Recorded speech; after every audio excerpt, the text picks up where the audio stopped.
নমস্কার বন্ধুরা, অনিন্দিতা রান্নার কেরামতি চ্যানেলে আপনাদের সকলকে স্বাগত জানাচ্ছি। আশা করি আপনারা সবাই খুব ভালো আছেন। আজকে আটা দিয়ে একদম নতুন ধরনের নাস্তা রেসিপি আপনাদের সাথে শেয়ার করব। পুরো ভিডিওটি দেখার অনুরোধ রইল। এখানে দেখুন একটা বোল নিয়েছি, আর এই বোলের মধ্যে 1 কাপ পরিমাণে আটা দিয়ে দেব। এর মধ্যে স্বাদ মতো লবণ দিয়ে দেব। এবারে এর মধ্যে জল দিয়ে মিডিয়াম ঘনত্বে একটা ব্যাটার বানিয়ে নেব। প্রথমে আমি অল্প জল ব্যবহার করব। এই ব্যাটারটা পড়লে চারিদিকে হালকাভাবে ছড়িয়ে যাবে, সেই মতো কিন্তু ব্যাটারটা বানিয়ে নিতে হবে। ডাবল পিছন দিয়ে এইভাবে একটুখানি ঘুরিয়ে নেব, যাতে আটার কোনো রকম দলা না থাকে। আর বন্ধুরা, ভিডিওর শুরুতেই একটা লাইক দেওয়ার অনুরোধ রইল। আর চ্যানেলে নতুন হয়ে থাকলে চ্যানেলটিকে সাবস্ক্রাইব করে সাপোর্ট করবেন। আটাটা দেখুন গুলিয়ে নিয়েছি, আর একদম মিডিয়াম ঘনত্ব ব্যাটারটা কিন্তু রেডি করে নিয়েছি। এইভাবে রেডি করে নিতে হবে। এখানে একটা কড়া বসিয়েছি। এবারে এর মধ্যে 2 গ্লাস পরিমাণে জল দিয়ে দেব। এবারে এখানে দেখুন একটা স্ট্যান্ড রেখেছি, এর মধ্যে দিয়ে দিলাম। গ্যাসের হিটটা অন করে জলটা আমি ফুটতে দেব। এখানে দেখুন থালা নিয়েছি, আর নিয়েছি প্লেট। ব্রাশের সাহায্যে ভালো করে তেল ব্রাশ করে দেব। আর আজকের এই নাস্তাটা আমি থালাতে সেট করব। তেলটা ভালো করে লাগিয়ে দিতে হবে চারিদিকে। একইভাবে প্লেটও আমি এইভাবে তেল লাগিয়ে নেব। এখানে আমি 2টো প্লেট আর একটা থালা ব্যবহার করেছি। এবারে এখানে যে আটাটা আমি গুলে নিয়েছিলাম এই প্লেটের মধ্যে দিয়ে দেব। খুব বেশি কিন্তু ব্যাটার দেবেন না, তাহলে কিন্তু রুটিটা মোটাভাবে তৈরি হবে। একটু পাতলা করে রুটিটা বানিয়ে নিতে হবে। এখানে আমি 2 হাতা পরিমাণে ব্যাটার দিয়েছি, আর এইভাবে চারিদিকে একটুখানি ঘুরিয়ে নেব। একইভাবে এই প্লেটেও এইভাবে দিয়ে দেব। এদিকে দেখুন কড়ার জলটা কিন্তু ফুটে গেছে। এবারে এর মধ্যে আমি থালাটা দিয়ে দেব। একটু সাবধানে দিতে হবে, হাতে যাতে না ছ্যাঁকা লাগে। একটা পাত্র দিয়ে ঢেকে রাখবো 2 মিনিটের জন্য। এতে আটার রুটিটা কিন্তু বেশ ভালো মতো সিদ্ধ হয়ে যাবে। এবার আমি ঢাকনাটা খুলে নেব। আর এখন দেখুন রুটিটা কিন্তু রেডি হয়ে গেছে। তো দেখুন হাতে কিন্তু কোনো রকম ব্যাটার লাগছে না। এবার এটা আমি নামিয়ে নেব। এবার এই রুটির থালাটা আমি ঠান্ডা করে নেব। আরও একটা প্লেট বসিয়ে দেব। আবারও ঢেকে রাখবো 2 মিনিটের জন্য। আবারও ঢাকনাটা খুলে নেব। আর এখন দেখুন রুটিটা কিন্তু রেডি হয়ে গেছে। এবার এটা তুলে নেব। তো দেখুন কত সুন্দরভাবে এটা রেডি হয়ে গেছে। এই প্লেটও ঠান্ডা করে নেব। আরও একটা প্লেট দেব, আর এইভাবে আমি সবকটা রুটি বানিয়ে নেব। এখানে দেখুন রুটির থালাটা কিন্তু বেশ ঠান্ডা হয়ে গেছে। এখানে ছুরি নিয়েছি, সাইডগুলো একটুখানি এইভাবে তুলে নেব। আর অবশ্যই কিন্তু ঠান্ডা হলে রুটিগুলো তুলবেন, তাহলে খুব সহজে কিন্তু রুটিগুলো উঠে আসবে। আর বন্ধুরা, এই রুটিগুলো কিন্তু একটু সাবধানে তুলবেন, যেহেতু সিদ্ধ করা রুটি। একটু খেয়াল রাখতে হবে ছিঁড়ে যাতে না যায়। তো দেখুন কত সুন্দরভাবে কিন্তু রুটিটা উঠে গেছে, আর কত সুন্দরভাবে এটা রেডি হয়েছে দেখুন। এবারে এই রুটিগুলো কিন্তু ছাড় করে রাখতে হবে। এখানে দেখুন যে প্লেটে রুটিটা বানিয়েছিলাম, সাইড থেকে এইভাবে ছাড়িয়ে নেব। এই প্লেটের যেহেতু ডিজাইন আছে একটু অসুবিধে হচ্ছে।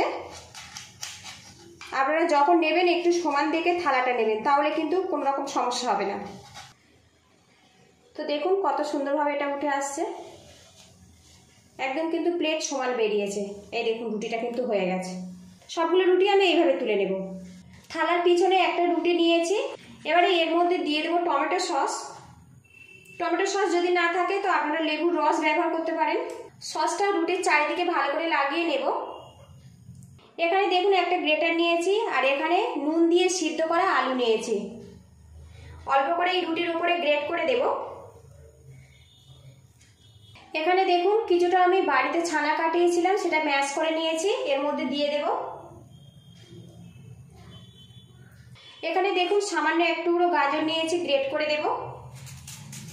আপনারা যদি পেঁয়াজ পছন্দ করেন তো পেঁয়াজও দিতে পারেন। এখানে অল্প অল্প করে আমি এখানে ব্যবহার করব। এবারে এর মধ্যে দিয়ে দেব ভাজা মশলা। এখানে আমি মৌরি, জিরে, শুকনো লঙ্কা আর গোলমরিচ একসঙ্গে ভেজে গুঁড়ো করে নিয়েছি। আপনারা চাইলে কিন্তু চাট মশলা ব্যবহার করতে পারেন। এখানে সামান্য পরিমাণে দিয়ে দেব। আর এই ভাজা মশলাটা দিলে খেতে কিন্তু বেশি টেস্টি হয়। ধনেপাতা যদি পছন্দ করেন তো দিতে পারেন। সামান্য 1 চিমটে পরিমাণে লবণ দিয়ে দেব। এটা রেডি হয়ে গেছে দেখুন। এবারে এটা আমি ফোল্ড করে নেব। এটা আমি 3টে ভাগে ফোল্ড করব। খুব বেশি কিন্তু ফোল্ড করলে খেতে ভালো লাগবে না। এইভাবে দেখুন একটা ফোল্ড করে নিয়েছি।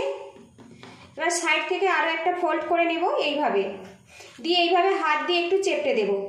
তো দেখুন আমি এইভাবে রেডি করে নিয়েছি। এখানে ছুরি নিয়েছি, দেখুন 2টো ভাগ করে কেটে নেব। পরবর্তী স্টেপ বানাতে সুবিধে হবে বলে আপনারা চান তো গোটা এইভাবে রেখে দিতে পারেন। তো দেখুন একটা কিন্তু রেডি হয়ে গেছে, এইভাবে একটা রেডি করে নিয়েছে। আরও একটা রুটি নিয়েছি, এইভাবে আমি রেডি করে নেব। এর মধ্যে আলু গ্রেট করে দেব। এখানে প্লেটের শেপ অনুযায়ী কিন্তু নাস্তার শেপটা হবে ছোট বড়। আপনারা যদি বড় প্লেট বা বড় থালাতে রুটিটা বানিয়ে নেন তাহলে কিন্তু বড় বড় নাস্তা রেডি হবে। আমি এখানে ছোট ছোট প্লেট নিয়েছি, ওই জন্য ছোট ছোট টাইপের নাস্তা রেডি হচ্ছে। এর মধ্যে দিয়ে দেবো ছানা, দিয়ে দেবো গাজর, ভাজা মশলা দিয়ে দেব, সামান্য পরিমাণে লবণ দিয়ে দেব। এবার এটা একইভাবে ফোল্ড করে নেব।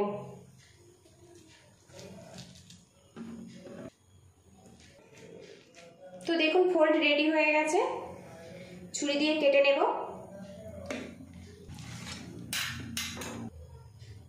এইভাবে সবকটা রেডি করে নেব। আটার নাস্তাগুলো পুর ভরে আমি রেডি করে নিয়েছি। আর দেখুন 1 কাপ আটা দিয়ে কতগুলো নাস্তা রেডি হয়েছে। আর এখন কিন্তু খুব সুন্দর দেখতে লাগছে দেখুন। এই নাস্তাগুলো আপনারা কিন্তু এইভাবেও খেতে পারেন, কিন্তু এর স্বাদ বাড়ানোর জন্য একটা তড়কা দেব। এখানে প্যানটা আমি গরম করে নিয়েছি, আর এর মধ্যে দিয়ে দেবো সামান্য পরিমাণে বাটার। বাটারটা প্যানের চারিদিকে ভালো করে লাগিয়ে নেব। অনেকেই খুব কম তেল মশলাতে নাস্তা খেতে পছন্দ করেন, আপনারা কিন্তু এইভাবে আটা দিয়ে নাস্তা বানিয়ে নিতে পারেন। বা একঘেয়েমি রুটি তরকারি খেতে না যদি ভালো লাগে এইভাবেও বানিয়ে খেতে পারেন, খেতে কিন্তু সত্যি অসাধারণ হয়। ভিডিওটি যদি ভালো লাগে তো একটা লাইক দেওয়ার অনুরোধ রইল। চ্যানেলে নতুন হয়ে থাকলে সাবস্ক্রাইব করে পাশে থাকা বেল আইকনটি প্রেস করে দেবেন। পরবর্তী ভিডিওর নোটিফিকেশান সবার আগে আপনার কাছে চলে যাবে। ফেসবুক থেকে দেখলে পেজটা ফলো করার অনুরোধ রইল। বাটারটা দিয়েছি, এই সময় কিন্তু গ্যাস রেটটা একদম কমে রাখতে হবে। দিয়ে দেবো সামান্য গোটা জিরে, আর দিয়ে দেবো সামান্য কালো সর্ষে, সামান্য কারি পাতা ছোট করে কুচিয়ে নিয়েছি। এগুলো ফোড়ন করে নেব। এখানে আমি বাটার ব্যবহার করেছি, আপনারা চাইলে কিন্তু সাদা তেল দিয়েও কিন্তু এটা এইভাবে বানিয়ে নিতে পারেন। কারি পাতাগুলো যখন ভাজা ভাজা হয়ে যাবে তখন কিন্তু রেডি হবে, কারণ কারি পাতা ভাজলে তবে কিন্তু এর সুন্দর একটা গন্ধ বেরিয়ে আসে। কারি পাতাটা দেখুন ভাজা ভাজা হয়ে গেছে, সর্ষেটা কিন্তু বেশ ফাটতে শুরু করেছে। এবারে এর মধ্যে নাস্তাগুলো দিয়ে দেব, আর এই সময় গ্যাস হিটটা একদম কমে রাখতে হবে। দুটো ব্যাচে নাস্তাগুলো আমি একটু হালকা করে এইভাবে তড়কা লাগিয়ে নেব। এবার এই নাস্তাগুলো উল্টে দেব। তো দেখুন কত সুন্দরভাবে কালার চলে এসছে। এদিকে দেখুন উল্টে পাল্টে নাস্তাগুলো কিন্তু আমি রেডি করে নিয়েছি। আর এইভাবে হালকা হালকা ব্রাউন করে একটুখানি সেঁকে নিতে হবে, তবে কিন্তু খেতে ভালো লাগবে। এবারে এগুলো আমি তুলে নেব, আর বাকিগুলো আমি এইভাবে ফ্রাই করে নেব। তো দেখুন লুকিংটা, এটা কিন্তু অনেক বেশি টেস্টি আর স্বাস্থ্যকর।